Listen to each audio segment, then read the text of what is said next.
पौराणिक ग्रंथों के अनुसार 4 युग होते हैं, सत्य, त्रेता, द्वापर और काली। कहते हैं कि कलयुग में पाप अपने चरम पर होता है। वर्तमान में काली काल अर्थात कलयुग चल रहा है। ग्रंथों में इस युग में क्या क्या होगा या घटेगा यह लिखा गया है।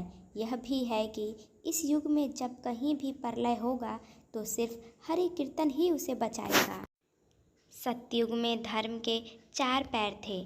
सतयुग में मनुष्य की लंबाई 32 फीट अर्थात लगभग 21 हाथ बताई गई है। इस युग में पाप की मात्रा 0% होती है, पुण्य की मात्रा 20 अर्थात 100% होती है। राजा हरिश्चंद्र हुए थे। हरिश्चंद्र ने सत्य के लिए खुद के परिवार और अंत में खुद का बलिदान भी दे दिया था। त्रेता युग में धर्म के 3 पैर थे। इस युग में मनुष्य की लंबाई 21 फीट अर्थात 14 हाथ बताई गई है। इस युग में पाप की मात्रा 25% होती है और पुण्य की मात्रा 75% होती है। इस युग में विष्णु का वामन और राम अवतार हुआ था। असुर राजवाली ने 3 पग में धरती दान कर दी, जबकि राक्षस राज रावण ने सीता का अपहरण करने के बाद भी उन्हें छुआ तक नहीं। द्वापर युग में धर्म के 2 पैर ही रहे। इस युग में मनुष्य की लंबाई 11 फीट अर्थात लगभग 7 हाथ बताई गई है। इस युग में पाप की मात्रा 50% होती है, जबकि पुण्य की मात्रा 50% होती है। मतलब यह है कि इस युग में आधे मनुष्य पापी और आधे पुण्यात्मा थे। इसी युग में महाभारत का युद्ध हुआ था। यह युद्ध धर्म युद्ध ही था। कृष्ण ने धर्म की रक्षा की थी। कलयुग द्वापर में 2 पैर और अब काली काल में धर्म के पैरों का कोई नामो निशान नहीं है। अब धर्म पंगु बन गया है। इस युग में मनुष्य की औसत लंबाई 5 फीट 5 इंच अर्थात लगभग 3.5 हाथ बताई गई है। इस युग में धर्म का सिर्फ 1/4 अंश ही रह गया है। इस युग में पाप की मात्रा 75% होती है, जबकि पुण्य की मात्रा बस 25% ही होती है। लेकिन वर्तमान में देखा जा रहा है कि काली काल अपने चरम पर है। यह जो 25% पुण्य की मात्रा बताई गई है, यह अब कहीं भी नज़र नहीं आती है। महज 5% ही पुण्य कहीं बचा होगा। अब चारों तरफ पाप ही पाप नजर आता है। कलयुग का वर्णन कृष्ण की नज़र में कलयुग युग का वर्णन करते हुए श्री कृष्ण कहते हैं कि कलयुग में ऐसे लोगों का राज्य होगा जो दोनों ओर से शासन करेंगे, बोलेंगे कुछ, करेंगे कुछ, मन में कुछ और कर्म में कुछ। ऐसे ही लोगों का राज्य होगा। इसी प्रकार कलयुग में ऐसे लोग रहेंगे जो बड़े ज्ञानी और ध्यानी कहलाएंगे।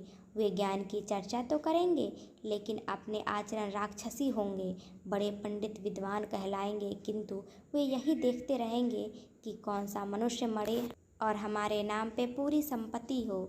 कलयुग का मनुष्य शिशुपाल हो जाएगा। कलयुग में बालकों के लिए ममता के कारण इतना करेगा कि उन्हें अपने विकास का अवसर ही नहीं मिलेगा। मोह माया में ही घर बर्बाद हो जाएगा। किसी का बेटा घर छोड़कर साधु बनेगा तो हजारों व्यक्ति दर्शन करेंगे, किंतु यदि अपना बेटा साधु बनता होगा तो रोएंगे कि मेरे बेटे का क्या होगा। इतनी सारी ममता होगी कि उन्हें मोह माया और परिवार में ही बंधकर रहेंगे और उनका जीवन वहीं खत्म हो जाएगा। अंत में बेचारा अनाथ होकर मरेगा। कलयुग में धनाधन्य लोग लड़के लड़की के विवाह में, मकान के उत्सव में, छोटे बड़े उत्सवों में तो लाखों खर्च कर देंगे, परंतु पड़ोस में यदि कोई भूखा प्यासा होगा तो यह नहीं देखेंगे कि उसका पेट भरा है या नहीं। उनका अपना ही सगा भूख से मर जाएगा और वे देखते रहेंगे। दूसरी ओर मौज मंदिरा, मांस भक्षण, सुंदरता, व्यसन में पैसे उड़ाएंगे, किंतु किसी के 2 आंसू पोंछने में उनकी रुचि नहीं होगी। कलयुग में मानव का मन नीचे गिरेगा, उसका जीवन पतित होगा। यह पतित जीवन धन का शिलाओं से नहीं रुकेगा। न ही सत्ता के वृक्षों से रुकेगा, किंतु हरि नाम के एक छोटे से पौधे से, हरि कीर्तन के एक छोटे से पौधे से मनुष्य जीवन का पतन रुक जाएगा।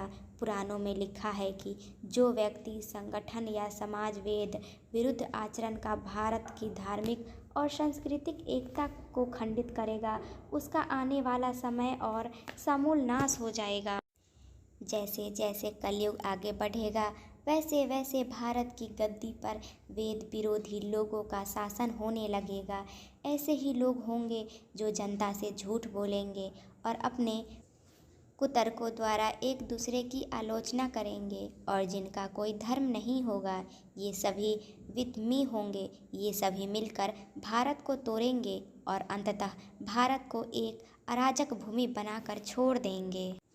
ज्यों ज्यों घोर कलयुग आता जाएगा, त्यों त्यों सौराष्ट्र, अवंती, अधीर, सूर, अवृद्ध और मालव देश के ब्रह्मगण संस्कार शून्य हो जाएंगे तथा राजा लोग भी शूद्र तुल्य हो जाएंगे। अपने तुच्छ बुद्धि को ही साक्षात समझकर कुछ मूर्ख ईश्वर की तथा धर्म ग्रंथों की प्रामाणिकता मांगने का दुस्साहस करेंगे। इसका अर्थ है कि उनके पाप जोर मार रहे। जब सभी वेदों को छोड़कर संस्कार शून्य हो जाएंगे, तब सिंधु तट, चंद्रभागा का तटवर्ती प्रदेश, कौनंतपुरी और कश्मीर मंडल पर प्राय शूद्रों का संस्कार ब्रह्मतेज से हीन नाम मात्र के द्विजों का और मलछेदों का राज होगा। सबके सब राजनेता आचार विचार में मलछेद प्राय होंगे। वे सब एक ही समय में भिन्न भिन्न प्रांतों में राज्य करेंगे। ये सब के सब परले सिरे झूठ पे झूठ बोलेंगे। छोटी छोटी बातों को लेकर ही ये क्रोध के मारे आग बबूला हो जाएंगे। ये दृश्य लोग स्त्री, बच्चों, गौ और ब्राह्मणों को मारने में भी नहीं हिचकाएंगे। दूसरे की स्त्री और धन हथिया लेने में ये सदा उत्सुक रहेंगे। न तो इन्हें बढ़ते देर लगेगी और न ही घटते। इनकी शक्ति आयु थोड़ी होगी। राजा के वश में ये मलछेद ही होंगे। मनुष्य की औसत आयु 20 वर्ष ही रह जाएगी। 5 वर्ष की उम्र में स्त्री गर्भवती हो जाएगी।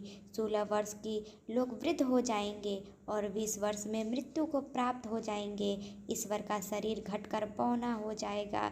ब्रह्मवैवर्त पुराण में बताया गया है कि कलयुग में ऐसा समय भी आएगा जब इंसान की उम्र बहुत कम रह जाएगी। युवा अवस्था समाप्त हो जाएगी। कली के प्रभाव से प्राणियों के शरीर छोटे छोटे, छिन्न और रेगिस्त्रत हो जाएंगे। ज्यों ज्यों घोर कलयुग आता जाएगा, त्यों त्यों उत्तरोत्तर धर्म, सत्य, पवित्रता, क्षमा, दया, आयु, बल और स्मरण शक्ति का लोप होता जाएगा, अर्थात लोगों की आयु भी कम होती जाएगी। जब कली काल बढ़ता चला जाएगा, कलयुग के अंत में जिस समय कलिक अवतार अवतरित होंगे, उस समय मनुष्य के पास आयु केवल 20 या 30 वर्ष ही होगी। जिस समय कलिक अवतार आएंगे, चारों वर्णों के लोग क्षुद्रों, बौनों के समान हो जाएंगे। गौएं भी बकरियों की तरह छोटी छोटी और कम दूध देने हो जाएगी। कलयुग के अंत में संसार की ऐसी दशा होगी कि अन्न नहीं उगेंगे। लोग मछली मांस ही खाएंगे और भेड़ व बकरियों का दूध पिएंगे। गाय तो दिखना भी बंद हो जाएगी, वह तो बकरी समान होगी। एक समय ऐसा आएगा जब जमीन में से अन्न उपजना बंद हो जाएगा, पेड़ों पर फल नहीं लगेंगे। धीरे धीरे ये सारी चीज़ें विलुप्त हो जाएगी। गाय दूध देना बंद कर देगी। स्त्रियां कठोर स्वभाव वाली व कड़वा बोलने वाली होगी। वे पति की आज्ञा नहीं मानेगी। जिसके पास धन होगा उसी के पास स्त्रियां जाएंगी। मनुष्य का स्वभाव गधों जैसा दुस्सह केवल गृहस्थी का भार ढोने वाला रह जाएगा। लोग विषयी हो जाएंगे। धर्म कर्म का लोप हो जाएगा। मनुष्य जुपहित नास्तिक चोर रहे हो जाएंगे। सभी एक दूसरे को लूटने में रहेंगे। जो लोग बलवान होंगे उनका ही राज चलेगा। मानवता नष्ट हो जाएगी। रिश्ते खत्म हो जाएंगे। एक भाई दूसरे भाई का शत्रु बन जाएगा। जुआ, शराब और बेईमानी का अहिंसा होगा। पुत्र पिता का और पिता पुत्र का वध करके ही उद्विग्न नहीं होंगे। अपनी प्रशंसा के लिए लोग बड़ी बड़ी बातें बनाएंगे, किंतु समाज में उनकी निंदा नहीं होगी। उस समय सारा जगत मलछेद हो जाएगा। इसमें संयमन नहीं, एक हाथ दूसरे हाथ को लूटेगा। कलयुग में लोग शास्त्रों में विमुख हो जाएंगे। अनैतिक साहित्य ही लोगों को पसंद आएगी। बुरी बातें और बुरे शब्द को ही व्यवहार किया जाएगा। स्त्री और पुरुष दोनों ही अधर्मी हो जाएंगे। स्त्रियां पतिव्रता धर्म का पालन करना बंद कर देंगी और पुरुष भी ऐसा ही करेंगे। स्त्री और पुरुष से संबंधित सभी वैदिक नियम विलुप्त हो जाएंगे। अंत में इस घोर कलिकाल से बचने का एकमात्र तरीका यह है कि व्यक्ति को वेदों की ओर लौट आना चाहिए और हर समय हरि कीर्तन करके खुद को सुरक्षित रखना चाहिए। जो व्यक्ति धर्म से विमुख होकर रहेगा वही कहीं भी कभी भी अकाल मौत को प्राप्त होगा या हर समय दुखी रहेगा और संकटों से घिरा रहेगा। तो दोस्तों, ऐसी और इन सारी बातों को श्री कृष्ण ने अपने कलयुग के बारे में रचा था और सच में यही है कलयुग। आज का कलयुग इन्हीं सब बातों से घिरा हुआ है। कहीं भी रेप, चोरी, चमारी, डकैती होती जा रही है। इंसानियत तो बचा ही नहीं है। कैसी लगी कहानी कमेंट में ज़रूर बताएं।